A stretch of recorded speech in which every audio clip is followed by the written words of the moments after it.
मंडरा रहा है, पता भी है तुम्हें? वो परसेप्टर कभी भी उसे मार सकता है। ये सुनकर इयन को एहसास हुआ कि उसे अपने पिता होने का फर्ज निभाना चाहिए।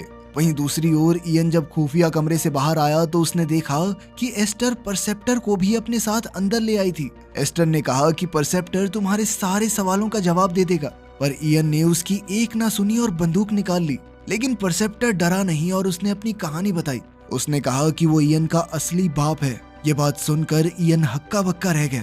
कई साल पहले कोल्ड वॉर के समय डॉक्टर किमिंस्की ने ये फॉर्मूला बनाया था ताकि दुश्मनों के दिमाग को पढ़ा जा सके, और उसने ये ताकत अपनी बेटी और परसेप्टर को भी दे दी। पर जब युद्ध खत्म हुआ तो सरकार ने ऐसी ताकत वाले लोगों को खत्म करने का फैसला किया।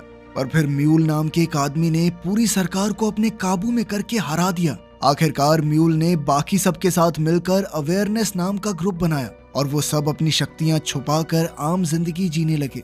इसी के बाद इयन का जन्म हुआ। इससे पहले कि इयन कुछ कह पाता, अचानक एड्रियाना के एजेंट्स ने वहां हमला कर दिया।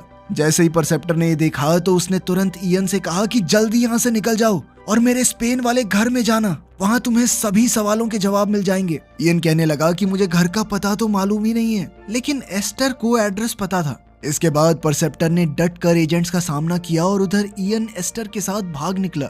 आखिरकार परसेप्टर पकड़ा गया और एड्रियाना के एजेंट्स उसे एड्रियाना की लैब में ले गए, जहां उसका ब्लड सैंपल लिया गया। आखिरकार एड्रियाना परसेप्टर के सामने आई और उसे म्यूल कहकर पुकारा।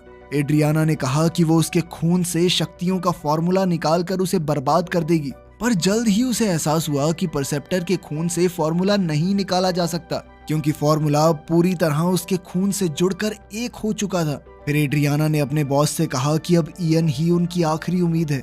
उधर जब परसेप्टर अकेला था तो उसने रोबोट की आंखों में देखा और उसके कंट्रोलर का दिमाग अपने कब्जे में कर लिया। इसका मतलब ये था कि परसेप्टर के पास लोगों को काबू करने की भी शक्ति थी। इस तरह उसने खुद को आजाद किया और फिर अपनी शक्तियों से वहां मौजूद